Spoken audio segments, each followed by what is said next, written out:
एक ब्राह्मण और एक ब्राह्मणी दोनों पति पत्नी भगवान को भोग लगाए और भोजन करने ब्राह्मण देवता बैठे कि उनके द्वार पर कोई दस्तक देता है। द्वार पर आया, भिक्षाम देहि। ब्राह्मण उठे और अच्छा सुनो, ये जो पंडित पंडितानी थे ना, ये पंडित जी भी भिक्षा मांगते थे। और आज संयोग से इनके घर में पत्नी ने पंडितानी भी भूखे थे और खाने के लिए थोड़ा खिचड़ी बनी थी आज। और वो भूखे आदमी को पंडित जी ने अपनी थाली पकड़ाई। बहुत ध्यान से सुनना, जब थाली पकड़ाई तो वो गरीब आदमी उसने भोजन किया, पंडित जी के थाली उसने पूरी खा ली।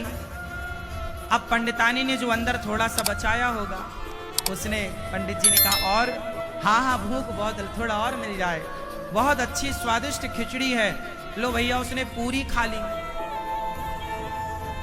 खाई, वो आदमी हाथ धोया और खा पी के पंडित जी ने जैसे उसको प्रणाम किया, नमस्कार किया, विदाई कर दी। वो खा पी के खुश होके चला गया। अब पंडित पंडितानी के पास क्या बचा जानते हो? केवल वो बर्तन जिसमें बनाया था। तो दोनों बैठे साथ में, पंडित पंडितानी, और वो जो बर्तन में बना तो पूरा परोस दिया, पर कुछ तो उसमें बचा ही था ना, जरा सा। तो पूरा खरोंच खरोंच के, चम्मच से खरोंच के वो खिचड़ी निकाली, इतनी सी निकली। आधी पंडितानी ने खाई, आधी पंडित जी ने खाई। और खाकर जब हाथ धोए तो जब हाथ धोने का पानी गिरा तो वहां पर एक गिरगिट था। गिरगिट, गिरगिट समझते हैं ना? गिरगिट, गिरधौना। गिरगिट के पीछे के हिस्से में वो पानी, पंडित जी के हाथ धुलने का पानी गिरगिट के पीछे हिस्से, पूंछ वाले हिस्से में, पीछे के दो पैर और पूंछ के हिस्से में पानी गिरा तो उसकी पूंछ और पीछे के दो पांव सोने के हो गए। सोने, और रंग बदल गया, स्वर्ण।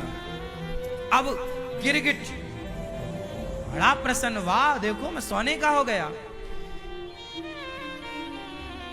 तो गिरगिट ने पंडित जी से कहा, पंडित जी जरा और पानी मेरे ऊपर डाल दीजिए पूरा, तो मैं पूरा सोने का हो जाऊं। पंडित जी ने कहा तू आधा तो यहां हो गया है, अब जा, धर्मराज युधिष्ठिर यज्ञ करने वाले हैं, जा। जहां ब्राह्मण लोग खा के हाथ धुलेंगे वहां तू बैठा रहना। जब उनके हाथ धुलने के जल से तेरा पूरा शरीर सोने का हो जाए, तब मान लेना कि धर्मराज युधिष्ठिर का यज्ञ पूरा हो गया। भैया वो गिरधौना उस यज्ञ में चला गया, वो आधा सोने का हो गया और पूरा होना चाहता था तो वो यज्ञ में चला गया।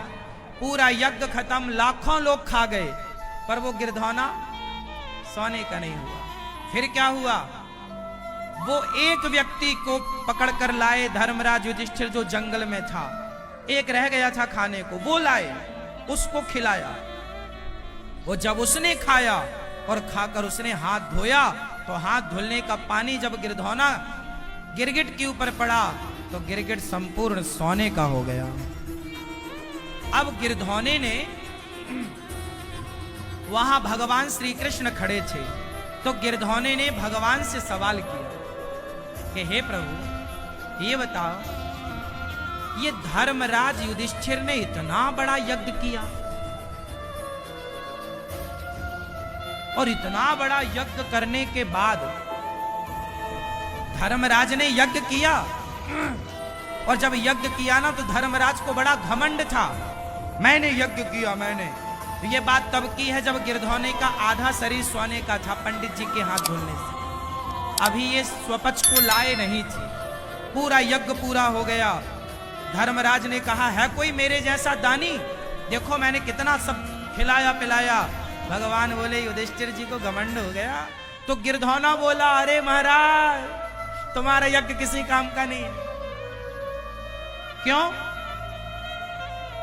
बोले हम तो पंडित जी के यहां गए थे, फलाने पंडित जी, तो उन्होंने खा के हाथ धोया तो मैं आधा सोने का हो गया, और उन्होंने बोला कि तू वहां जा युधिष्ठिर के यज्ञ में, जब पूरा सोने का हो जाए तब मानना। मैं पूरा सोने का तो अभी हुआ नहीं। धर्मराज युधिष्ठिर बोले पूरा सोने का तुम कैसे होगे? भगवान बोले जब आखिरी व्यक्ति खा लेगा,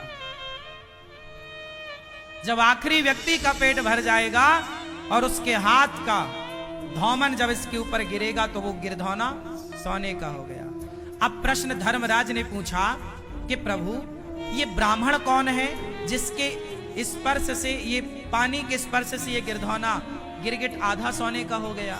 तब भगवान ने कहा धर्मराज तुम इतने बड़े पैसे वाले हो, तुमने इतना बड़ा दान किया तो कोई बहुत बड़ी बात नहीं, लेकिन वो ब्राह्मण जिसके पास केवल आज का ही भोजन था और उसके सामने कोई भूखा आया तो अपना भोजन, अपनी थाली उसे दे दी और दोनों पति पत्नी भूखे रह गए। जरा सा खाके जब हाथ धुला तो उन्होंने किसी भूखे को भोजन कराया, उस भोजन कराने के पुण्य से उनके हाथ का धौमन गिरा तो ये गिरगिट आधा सोने का हो गया। और तुम्हारे यहां लाखों खा गए फिर भी ये सोने का नहीं भया, क्योंकि तुम्हें अभिमान है, तुम्हें अभिमान है कि तुम कर रहे हो। आखिरी व्यक्ति जब खाया तब फिर वो यज्ञ पूरा हुआ धर्मराज का। ये पूरी कथा केवल अन्न की महिमा बताती है कि आप सबसे जरूरी देखो, जिसके पास पैसा है वो तो यज्ञ करें। भाई हम लोग करोड़ यज्ञों में तो करोड़ों, धर्मराज युधिष्ठिर ने जो यज्ञ किया वो यज्ञ हम लोग थोड़ी कर सकते हैं। तो क्या हम लोगों को यज्ञ का पुण्य नहीं मिलेगा? मिलेगा। जो पुण्य बड़े बड़े राजाओं को बड़े बड़े यज्ञ करने से होता है, वही पुण्य एक सामान्य से पंडित जी ने एक भूखे को भोजन करा के प्राप्त कर लिया। जरूरी नहीं है कि करोड़ों खर्च करो तो पुण्य मिले, एक रोटी का दान करने से भी पुण्य मिलता है और वो यज्ञ के बराबर है। इसलिए सारे दानों में अन्नदान, इसलिए गौरी गोपाल आश्रम में अखंड अन्नदान होता है सुबह से शाम। हमें पता है, आपको पता है, नहीं पता मुझे नहीं पता, मुझे पता है इस संसार का सबसे बड़ा पुण्य है भूखे को भोजन कराना। मुझे जब से पता लगा मैं तो तड़प गया सेवा करने के। मेरा तो ये जीवन, ये शरीर बेचना पड़े, ये शरीर बेचकर भी सेवा करनी पड़े तो ये शरीर बेचकर भी समाज की सेवा की जाए। माता धरा ने स्तनों को काट कर दिया ना सेवा के लिए। यदि हमारी माता धरा अपने अंग काट कर सेवा नहीं छोड़ती तो हम भी सेवा नहीं छोड़ेंगे। सेवा का संकल्प लो। प्रत्येक दिन एक एक रोटी आप गौरी गोपाल आश्रम में संतों के लिए पहुंचाओ। नियम बनाओ कि हर महीने कुछ ना कुछ हम गौरी गोपाल की सेवा के लिए सहयोग जरूर करेंगे, थोड़ा ही सही। हर महीने का नियम, भले आप एक साधु को भोजन कराएं,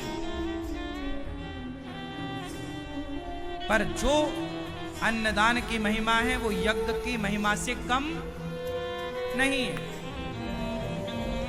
गौरी गोपाल आश्रम में हजारों लोग यदि भोजन कर रहे हैं तो हजारों यज्ञ रोज हो रहे हैं, ये समझ लीजिएगा।